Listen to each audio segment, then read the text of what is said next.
Hello, welcome back to my channel.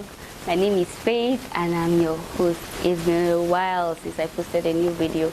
I really missed you guys. I hope you missed me because I did miss you. Thank you for everyone who has subscribed to my channel. I love you. And to you who is yet to subscribe, please, what are you waiting for? Please do me the honor by subscribing to my channel. Just pause this video, look on your screen. I think it's to your right. Click on it. You find where they said subscribe. Click and that'll be all at no cost at all. At no cost. And do try to turn on the notification bell so as you get notified whenever there is a new video. Thank you. Now let's continue. I titled this video today, Wrong Reasons to Get Married. Marriage is a beautiful institution. One instituted by God. You know our God, He does only good things. So it's a beautiful thing. But then there are wrong reasons why people get married. So many people get married for the wrong reasons. That shouldn't be so. Now let's talk about a few of those reasons today. Number one, pressure. Pressure comes from several mediums. It comes from several things, from several people. It can be your family, your friends, your colleagues, your co-workers. It can even come from yourself. Yes, sometimes we put ourselves under undue pressure. Coming from a single lady yet to be married like me, I think I can say to a certain extent that I know how you feel. You go out and people tell you, when are we meeting Mr. Right? When are we eating your wedding rice? I want to eat jollof rice. Please, when they are hungry, let them go to their house, cook the jollof rice and make sure it burns so that they can smell the burnt part, because I don't think there's any other thing unique about a wedding rice apart the fact that it smells like burnt rice. Okay, now let me not get distracted. So pressure is the reason why so many people get married, which is very wrong. You go to your Facebook and you're scrolling and it seems like everyone on your timeline is getting married. Yes, it's their time and you should be happy for them, but that shouldn't make you go into an institution you are not ready for.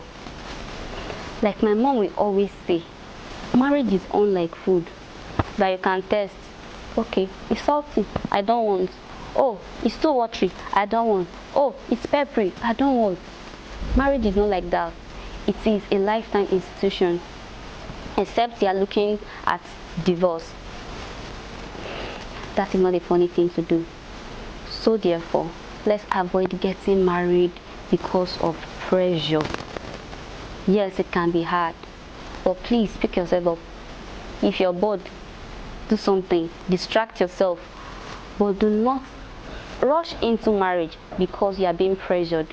No matter where the pressure is coming from, whether from you, from outside your family, try to talk sense to them and do not make decisions that is going to cost you your peace, your joy at the end of the day. Now let's move on to the next point. To escape poverty. Yes, so many people have turned marriage to financial insurance. So because you cannot pay your bill, you are a graduate, you just came out of university, so you think the next thing to do is to get married just so that someone else will foot your bill. What happens if the person loses their job? What happens if the person refuses to give you their money? Because it's their money at the end of the day. Yes, the husband's money is supposed to be the family money, and the wife's money too is the family money. But what if your spouse refuses it? Are you going to force them? Are you going to beat them? Are you going to beat the money out of them? No, you can't force them. You can't make marriage an escape of poverty or an escape from poverty. If you cannot pay your bills, get a job, start a business, look for something to do that can earn you money, not jumping into marriage. I was reading a post on Facebook about a week ago and I ran into something that said a woman who got married to a pilot, a well-to-do pilot. He lost his job after their second child and they went through hell before they could find their feet again. What if she got married to this man because of his money, because of his fancy job? What would she do then? Would she leave the marriage? Would you leave the marriage if you're in her shoes? Because probably your reason for getting married to this guy is because of his money. Or your reason for getting married to this lady is because of her money. Money can go at any time. Look out for real values. Look out for real reasons to get married to someone, and not because you want to escape poverty. Now, let's move on to the next point. Age. Especially the ladies. You hear things like, your biological clock is ticking. Biological clock indeed. That's the funniest thing I've heard.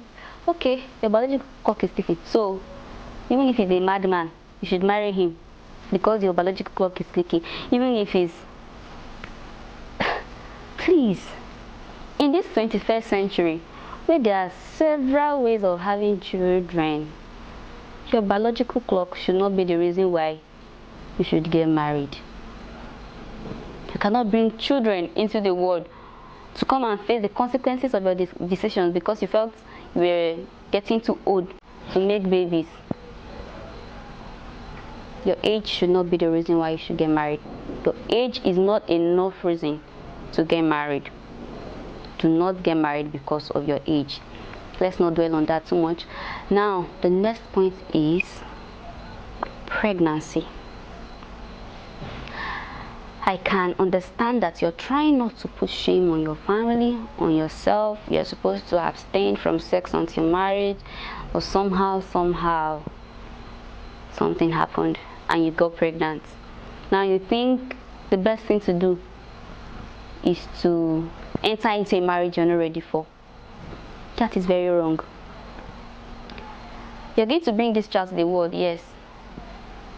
And what happens if the marriage is not good for you? What happens if this partner is not the one for you? It's not the will of God for you. It's not something you want for yourself. What if the person doesn't want you? Because some guys actually date for fun these days. Some people date for fun these days. Though that is very, very wrong, and I discourage that. What if the person doesn't want you? So you're going to force them into a union they are not ready for. A union they don't want. Just because there's a baby on the line. No. That is bad. Advise you talk to a counselor, talk to your family members, talk to someone who listens, someone who will give you an unbiased advice as to what to do, not to start up a marriage union that you are not ready for.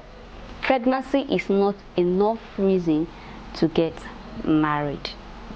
Now, our next point is getting married because someone claimed they heard from God. Not to dispute the fact that people hear from God. People actually hear from God about who they marry. Some people say they hear in a vision, in a trance, in their dream. Not to argue it, but please be sure that this person actually heard from God. And hear from God yourself. I'm always referring to my mother, but let me talk about her. She will always say that no one has the monopoly of hearing from God. We are all God's children, so we have access to Him. You can talk to Him, ask Him to confirm His word to you. God will not send a word that He cannot confirm. Let the person go and pray. You go and pray too. And be sure that it's God that is sending you on that errand. Because God will not be held responsible for something He did not ask you to do. Be sure that this person heard from God. And hear from God yourself. Just so you not end up in a union that would cut your life short. So many people have lost their lives because of wrong marriages. So many people have lost their lives because of rushing into something they are not ready for. You shouldn't be part of those people. I shouldn't be part of those people. So let's try to get our reasons right. Let's marry for the right reasons. Let's marry for godly reasons. Let's marry for good reasons. Reasons that you'll be proud for. So that when you look back, you won't be regretting. You won't be feeling like you were coerced, you were pushed, you were put on duress to make this decision. Now, that'll be all for today, guys. Hope to see you soon. Thanks for stopping by. Bye.